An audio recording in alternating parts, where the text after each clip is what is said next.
The Limpopo Education Department says schooling started in earnest in most parts of the province, despite some threats of rain at other parts of the province. The department says most kids that were expected to go to schools today were able to get to schools, and most of their schools were able to open their doors with teachers there to ensure that the first day of schooling runs smoothly. But to speak more about that first day, I'm joined by the Limpopo Education spokesperson, Mr. Mike Maringa.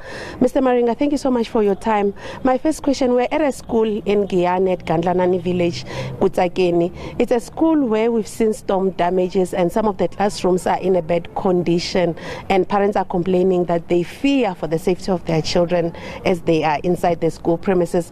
What's the department's plan for this school but for others in the province that are in similar conditions? Let me first start by appreciating the SGB of Kutsakeni Primary School. They wrote to us to indicate that they have got a situation.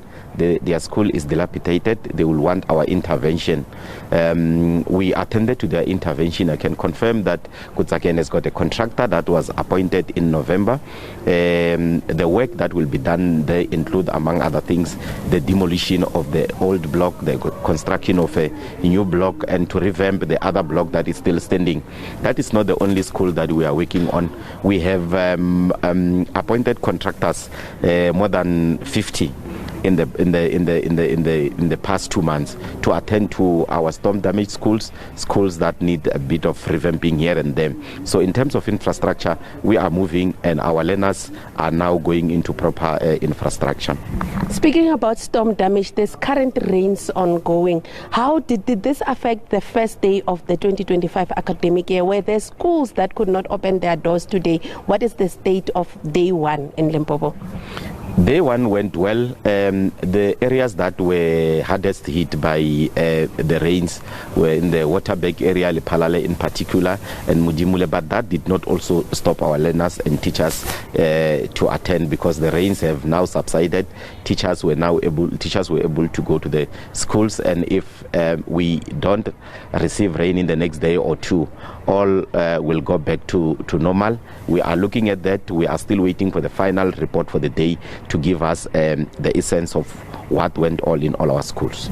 I know the department for years has been targeting to reach that 80% mark in terms of the metric class, like your metric outcome. This year you are at 85.01%. This has been long coming. I'm sure there are strategies. Day one is very important because kids need to have scholar transport. They need to be at school. All the challenges need to be fixed to ensure that the metric class of 2025 also keeps this high mark and, I don't know, surpasses this. What are your strategies to ensure that the province doesn't go back to below 80%?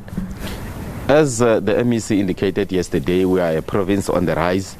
Our day one for metric candidates did not actually start today. Learners were in class as early as the 6th of January.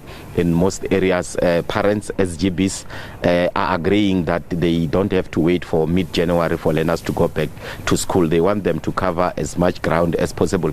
But you will know that as the department, we have sought extra funds to make sure that when we go for recess, be it your autumn, winter classes, recesses, we get our learners to be taught by expert teachers to assist those that are still lagging behind so that they can catch up.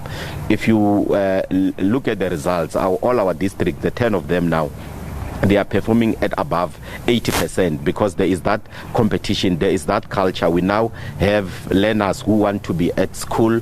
They don't mind being there for extended hours. As the department, our provision is between Monday and Friday, but we have seen parents have taken it upon themselves to say they may also want to have teachers at least for half day on a Saturday, give learners a break on a Sunday. But during recess, when learners are not so busy, parents have also taken a decision and a resolution at that level to say learners must be taught. So we also had a challenge of schools that were were performing below the expected norms or the expected standards.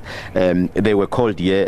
They had sessions with the HOD to account for the poor performance. And since we started with the accounting sessions, we have seen an improvement. All our circuits now are performing above 80%. And we are now going back to the drawing board to see if there are districts that will still need a push. And if we get that right, we are going to reach the new target. If you had the results yesterday, the MEC has made it clear that we have reached the 80% and above.